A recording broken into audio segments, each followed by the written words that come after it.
Bismillahirrahmanirrahim. Wallati takhafuna nusyuzahunna, dan mereka, para wanita yang kalian khawatir terhadap nusyuznya mereka, isyanahunna, yang kalian khawatir terhadap ketidaktaatan mereka, wa aslun nusyuzi, asal dari kata nusyuz adalah at-takabburu wal irtifa'u. Arti dari nusyuz itu adalah kesombongan dan kecongkakan.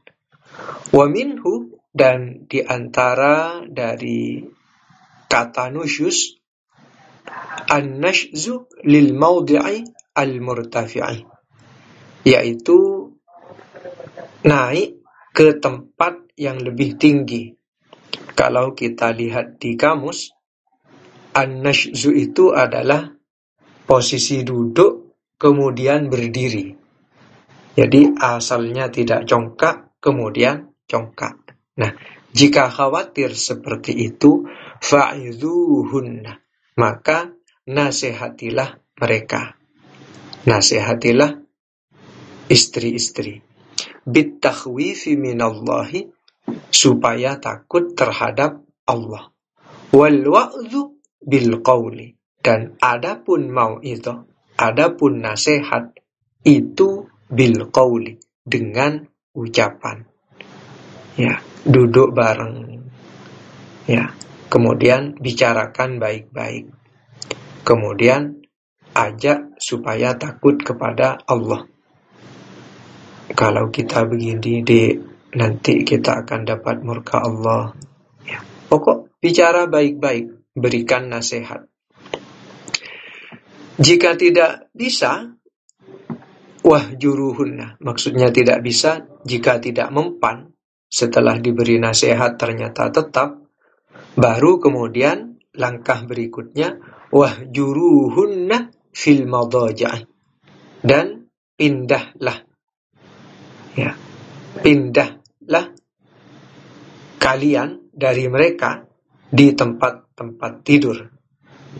Ya, yang pindah itu suaminya, ya. Istrinya tetap di tempat tidur yang biasa. Perhatikan di sini, yakni illam yanzi'na an dzalika bil qawli fahjuruhunna. Jika dengan ucapan tetap seperti itu, maka pindahlah kalian di tempat-tempat tidur. Artinya, misalkan biasanya tidur bareng di kamar A, maka sang suami pindah ke kamar B atau tidur di ruang tamu. Nah, sedangkan istri itu tetap di tempat tidur semula. Jadi yang pindah itu suaminya. Ya. Tetapi menurut Ibnu Abbas, qala Ibnu Abbas berkata, yuwalliha dhahrahu fil firashi wa la yukallimuha. Ya, sang suami ini memberikan punggungnya kepada istrinya fil firashi, di tempat tidur. Artinya tetap di tempat tidur, tidak pindah tempat tidur, tidak pisah ranjang, ya, tetap di ranjang yang sama. Wala yukallimuha, dan tidak berbicara kepadanya. Ya, artinya cukup kasih punggung, tidak usah bicara, tidur sudah. Ya, artinya supaya istri itu tahu bahwa suaminya sedang marah. Wa qala ghairuhu, dan selain Ibnu Abbas berkata, ya'tazilu anha ila firashin akhar. Nah, menurut selain Ibnu Abbas, sang suami ini berpindah ke tempat tidur yang lain. Artinya berpindah darinya, ya, beruzlah darinya, menyepi darinya, ila firashin akhar, ke tempat tidur yang lain. Artinya suaminya yang pindah, ya, istrinya tetap di tempat tidur semula. Artinya Islam ini masih memposisikan wanita untuk tetap dihargai. Artinya diberi nasihat. Kemudian pisah ranjang, menurut Ibnu Abbas cukup suami itu memberikan punggungnya saja di tempat tidur yang sama. Tapi menurut selain Ibnu Abbas, suaminya yang pindah. Artinya cuma sebagai pemberitahuan, isyarat kepada istri bahwa suami ini sedang marah. Nah, jika nasihat tidak mempan, kemudian pisah ranjang tidak mempan, baru solusi berikutnya, wadribuhunna, pukullah mereka. Nah, perintah pukullah mereka ini yang kemudian sering disalahpahami. Perhatikan di sini di dalam kitab tafsir Al-Baghawi, yakni illam yanzi'na ma'al hijrani fadribuhunna darban ghaira mubarrihin wala sya'inin. Pukullah mereka dengan pukulan yang tidak mencederai, tidak melukai, wala sya'inin, dan tidak menghinakan. Jadi pukulannya tidak mencederai, tidak melukai, dan tidak menghinakan. Pukul pakai tempat sampah misalkan, tidak boleh, karena itu menghinakan. Kemudian pukul pakai balok kayu, tidak boleh, karena itu akan mencederai.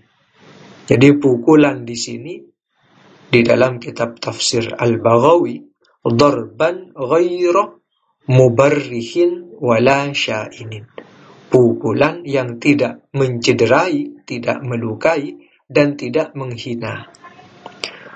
Bahkan waqala Atha berkata, darban bisiwaki, pukulan dengan siwak. Jadi kita tahu ya, dalam Islam itu kan disunnahkan pakai kayu siwak, ya, digosok ke gigi. Nah, menurut Atha, pukulan terhadap wanita, terhadap istri, itu cuma pakai kayu siwak. Atau kalau sekarang itu pakai gosok gigi itu. Artinya tidak dengan tujuan melukai.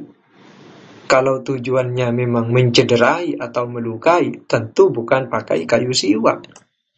Bisa dengan balok kayu.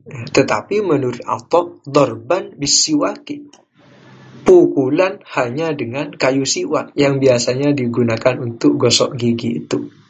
Artinya ini isyarat kepada istri, saya sedang marah, ya, tanpa harus mencederainya. Bahkan di dalam kitab tafsir Ibnu Katsir, wa kadza qala Ibnu Abbasin wa ghairu wahidin darban ghairu mubarrihin. Jadi menurut Ibnu Abbas dan juga yang lain, itu pukulan yang tidak melukai, tidak mencederai. Qala al-Hasanu al-Basri, Hasan al-Basri berkata, yakni ghairu mu'athirin, pukulan yang tidak memberikan bekas. Qala al-fuqaha'u, para fuqaha, para ahli fikih berkata, huwa alla yaksira fiha udwan wa la yu'athira fiha syai'an, pukulan yang tidak sampai mematahkan anggota badan, yang tidak melukai anggota badan, wa la yu'athira fiha syai'an, dan tidak memberikan bekas apapun terhadap perempuan. Jadi tidak boleh sampai memberikan bekas, dan tidak boleh memukul wajah.